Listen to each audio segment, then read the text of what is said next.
It started really as a hypothesis, and it was thought, I wonder if men would take better to coaching as a tool, as an intervention, because men don't generally seek out therapy very easily. So it was very much a hypothesis. We're talking way back in about 2011, 2012. It was quite a long time ago. And so we ran with it. We thought, right, we'll do something with this. So we actually set up a separate organisation, and we called it Shine Coaching. And we basically work with men with anger issues, top and bottom of it.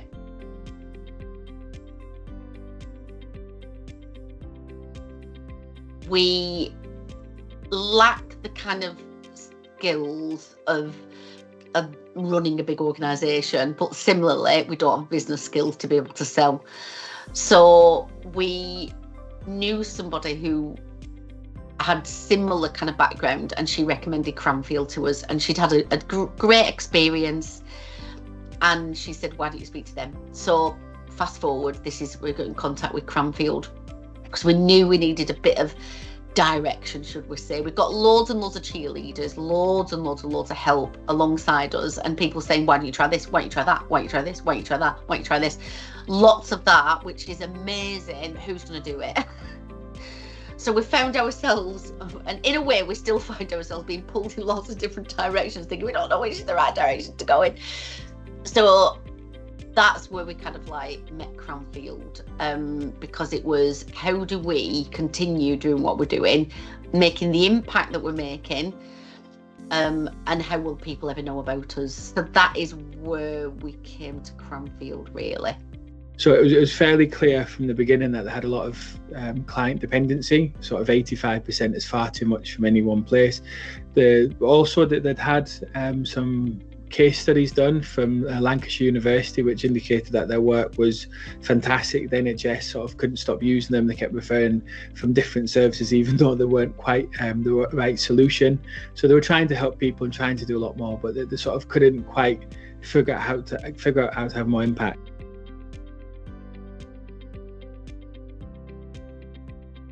Graham really listened, and he really listened about what we need, what we want, and what's going to work.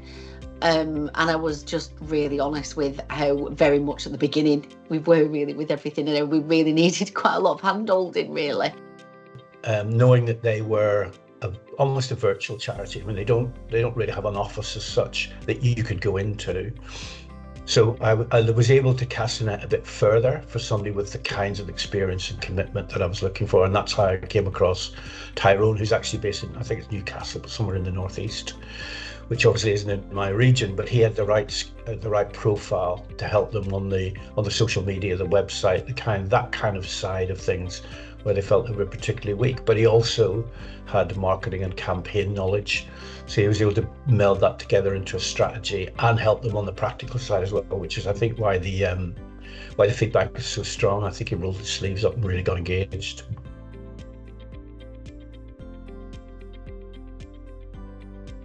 It's been the most amazing creative process to be able to deep dive on what kind of we have, what institutional knowledge we do have, and how we can put that out there. And it's also helped to kind of feel more comfortable with being so unique in what we do. Not only bringing coaching to men who wouldn't ordinarily seek it out as well, but also demystifying anger and being okay with that. Leanne and Fiona were both confident in what their service was, but they didn't have confidence that people would buy it outside of what they were doing. So a lot of our activities have been around helping them understand the adjustments in messaging, how actually charging people more money or charging organisations more money has a long-term benefit to the internal their staff, where they're able to have them sort of spending less time or more time per client. So what is given to us is like, and it's all voluntary, is just beyond, and it's transformative. So I just cannot, thank him enough, and thank you guys enough for introducing us to him, because it's just like amazing.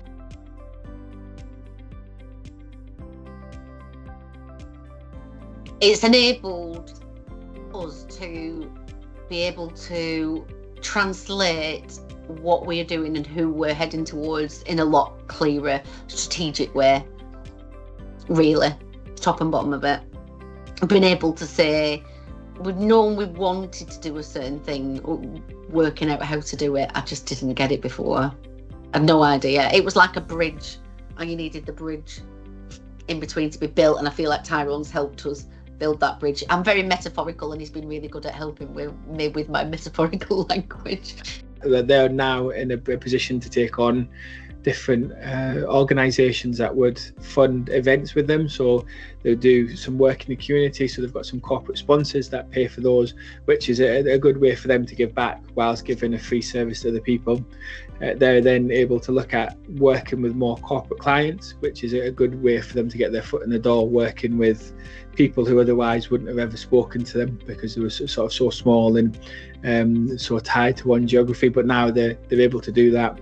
I just feel like we actually do have a shot at being long-term sustainable rather than waiting until funding dries up and then we've gone.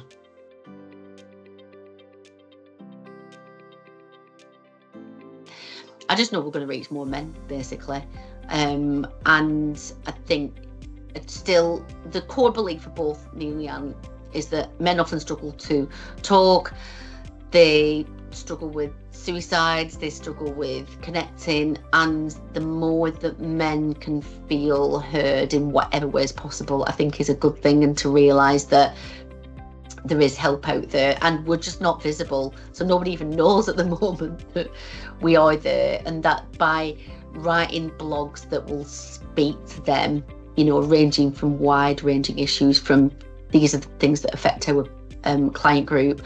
We're talking like preparing for retirement, changing jobs, struggling as a dad is a very big one. Relationship breakdown is massive.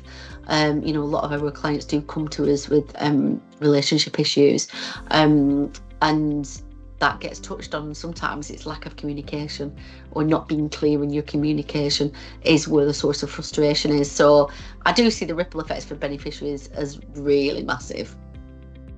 Well, I think it will attract more beneficiaries, which is, I think, will give them more financial sustainability. So I think it has those two sides of it. They'll be better known in their community, and also slightly further than just that community, and sort of probably Lancashire and a little bit beyond.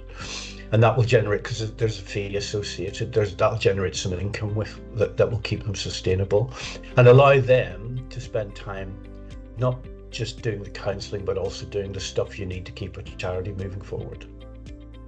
They're able to actually help more businesses in the community, which fundamentally their objective is to help households, people deal with anger, stress and communication problems, which means even as they're working in a business context where they are getting paid for it, they're able to help somebody who would have never seen their services before have a better quality of life at home.